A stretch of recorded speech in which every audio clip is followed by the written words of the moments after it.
ဟုတ်ဗျာဒီနေ့ခါကျတော့ကျွန်တော်တို့ဒီ lemon cross ကိုလေ့လာသွားကြမယ် lemon cross လုပ်ဖို့အတွက်ခါကျတော့ကျွန်တော်တို့ပထမဆုံးအနေနဲ့ဒီဒိုးကိုကွေးမယ်ပြီးတိုင်းအဲ့လိုမျိုး lemon ကိုအရင်ဆုံးလေ့ကျင့်မယ်ဗျာ lemon လေ့ကျင့်ပြီးမှကျွန်တော်တို့lemon cross ကိုလုပ်လို့ရမှာဗျာအဲ့ဒါ lemon လေ့ကျင့်တဲ့အချိန်မှာကျွန်တော်ရဲ့ခြေထောက် position อ่ะဗျာဒီ inside edge ဖြစ်နေဟာ inside edge အဲ့လိုမျိုး lemon ကိုလေ့ကျင့်မယ်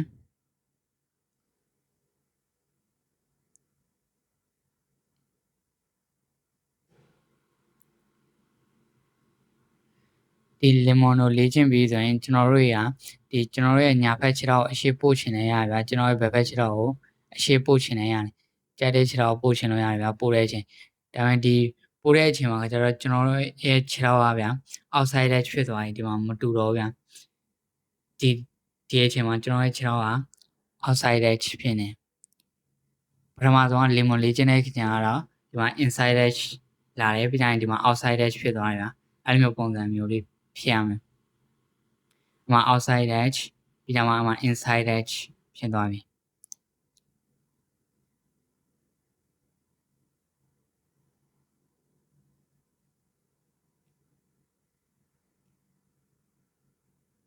တကယ်လို့အဲ့လိုမျိုး outside edge inside edge ပြောင်းရတာခက်တယ်ဆိုရင်ကျွန်တော်တို့ lemon လေ့ကျင့်တဲ့အချိန်မှာဒီလိုမျိုး outside edge နဲ့လေ့ကျင့်ကြည့်မှာ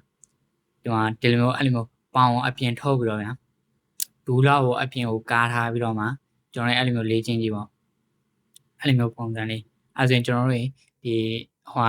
inside edge နဲ့ outside edge ပြောင်းစရာမလိုဗျာတခါတည်း outside edge နဲ့ပဲဆက်ပြီးတော့လှုပ်သွားရုံပဲဒီမှာ outside edge ပဲပြီးရင် outside edge ပဲ cross လုပ်တဲ့အချိန်နဲ့ outside edge ပဲ uncross လုပ်တဲ့အချိန်နဲ့ outside edge ပဲပြန်နောက်တစ်ခုကကျကျွန်တော်တို့ဒီ lemon လုပ်တဲ့အချိန်မှာဒီလိုမျိုးကြောက်တယ်လဲမှဆိုရင်အဲ့လိုမျိုးနေရန်ကိုရှိမှရှိတဲ့နေရန်ဆိုအဲ့လိုမျိုး lemon လုပ်ပြီးတော့ cross လုပ်လိုက်ပြီးရင်နေရန်ကိုကင်လိုက်အဲ့လောက်အခြေအနေမှာမတည့်ရလိုက်ဗျာပြီးရင်အဲ့လိုမျိုးတွန်းလိုက်ပြီးရင် lemon လုပ်လိုက်ပြီးရင်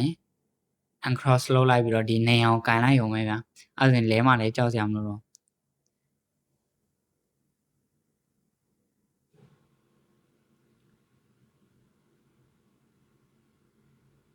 ဒီ lemon လောက်တာခါကျတော့ဗျာကျွန်တော်တို့ဒီအလားပြရင်လည်းလုပ်လို့ရတယ်ဗျာ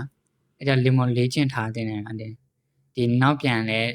လေ့ကျင့်ကြည့်ဗျာဒီအရှိကိုရသွားပြီဆိုရင်နောက်ပြန်လည်းလေ့ကျင့်ကြည့်ဒီနောက်ပြန်လုပ်ရလဲအလောက်ထိမခက်ဘူးဗျာဒီ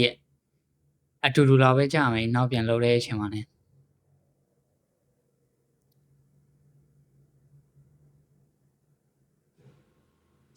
နောက်ပြန်လုပ်တဲ့အချိန်လည်းဒီကိုယ့်ညာဘက်ပကုံးကိုကြည့်တာလို့ဘယ်ဘက်ပကုံးကိုကြည့်တာဆိုပြီးတော့လုပ်လို့ရဗျာပြန်နောက်ထပ် lemon လုပ်တာကျွမ်းသွားပြီဆိုရင်ကျွန်တော်တို့က stunami လုပ်လို့ရတယ် stunami ဆိုတာကကြတော့ဗျာဒီမှာကျွန်တော်တို့အဲ့လိုမျိုး lemon cross လုပ်ပြီးတော့ကျွန်တော်တို့180ကိုလဲလိုက်တာအကောင်ကကြတော့ stunami လို့ခေါ်တယ်အမှ18 lemon လုပ်တယ်ပြန်180လဲလိုက်တယ်ဗျာအကောင် stunami လို့ခေါ်တယ်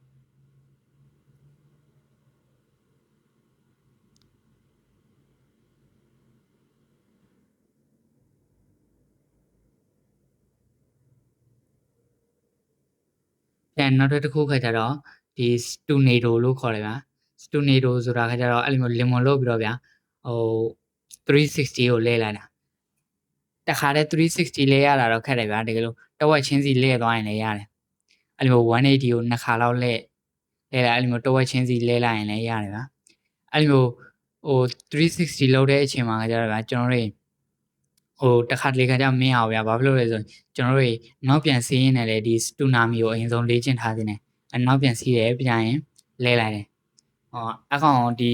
နောက်ပြန်စီးရင်းနဲ့ tsunami ကိုလေ့ကျင့်ထားပြီးဆိုရင်ကျွန်တော်တို့stunado ကိုလောက်ရတာလည်းအဆင်ပြေသွားမှာပြန်ကျွန်တော်တို့ဒီ tsunami လောက်တဲ့အချိန်မှာလည်းဗျာကျွန်တော်ရဲ့ညာဘက်ခြေထောက်ကအရှေ့ရောက်နေဆိုရင်ကျွန်တော်တို့ညာဘက်ကိုလှည့်မယ်ဘယ်ဘက်ခြေထောက်အရှေ့ရောက်နေဆိုရင်ကျွန်တော်တို့ကဘယ်ဘက်ကိုလှည့်မယ်ဗျာအဲ့ကြမှာလှည့်မှာမဟုတ်ရင်လှည့်မှာမဟုတ်ဗျာ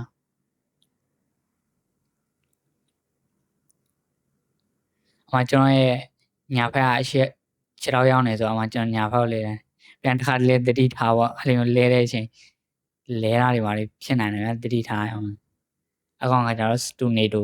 360ကိုလဲလာတာတဝက်ချင်းစီလဲတာဗျာကျွန်တော်လည်းတဝက်ချင်းစီပဲလဲနိုင်တယ်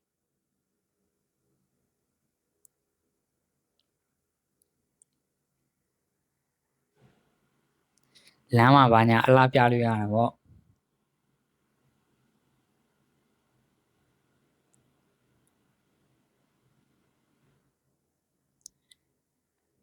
အဲ့ဒါခါကျတော့ဒီလင်မွန်လုပ်ပြီးတော့ဗျာကျွန်တော်တို့ဒီ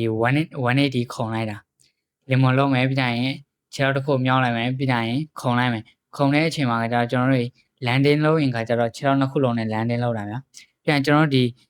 ဒီစတူနာမီလုပ်တဲ့အချိန်မှာဗျာကျွန်တော်ရဲ့ခြေထောက်ကကိုးထားရမှာဗျာမကိုးဘူးဆိုရင်ကျွန်တော်လက်ရတာခက်တယ်လုံးဝအောက်ငုံနေနေလေးထိုင်ပြီးတော့ခြေထောက်လုံးဝကိုးပြီးတော့မှဒီစတူနာမီကိုလုပ်တာခါကျတော့ပို့ပြီးတော့အဆင်ပြေမယ်ဗျာမဟုတ်ဘူးဆိုကျွန်တော်ဖြောင်းကြီးလုပ်နေမယ်ဒူးမကိုးဘူးဆိုရင်ဗျာအဲ့ဒါလုပ်ရတာခက်တယ်ပြန်လဲနိုင်ချေတယ်ပုံများမယ်ဗျာ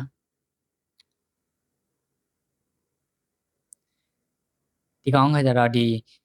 lemon cross လုပ်ပြီးတော့မှကျွန်တော်တို့ late 180ကိုခုံလိုက်တာ180ခုံတဲ့အချိန်မှာကျွန်တော်တို့2မျိုးရှိတယ်ဗျာ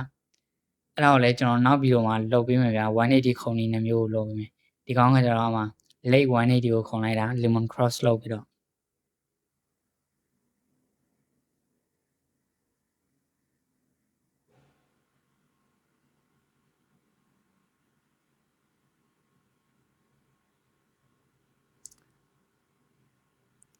ကြည့်အောင် lemon cross မယ်ပြန် uncross အဲ့ဒါကိုကျွန်တော်တို့တကယ်လို့လမ်းမှာတစ်ခုအဲ့လိုမျိုးအကွက်တွေပါရှိတယ်လမ်းမှာဘာညာဆိုရင်အဲ့လိုမျိုးကျွန်တော် cross uncross လုပ်ရင်လည်းသွားလို့ရဗျာတည့်ရွက်တွေပါရှိတယ်ဆိုရင်လည်းအဲ့လိုမျိုးပုံစံကွက်ကိုဒီလိုမျိုးပေါ့ဗျာစီးလို့ရတာပေါ့ရှောက်အလားပြရင်လည်းအဲ့လိုနောက်ပြန်စီးပြီးဆိုလည်းအဲ့လိုမျိုးပဲပြန်ဒီ lemon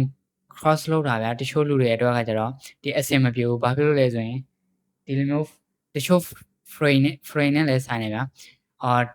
ဒီ flat frame ဆိုရင်ဗျာကျွန်တော်တို့ဒီ lemon တွေလောက်ရတာ wiser scaling စီးရတာကကျတော့ပို့ပြီးတော့ခက်တယ်ဗျာဒီ wiser frame ဆိုရင်တော့ကျွန်တော်တို့ဒီ wiser စီးရတာဖြစ်ဖြစ်ဒီ lemon cross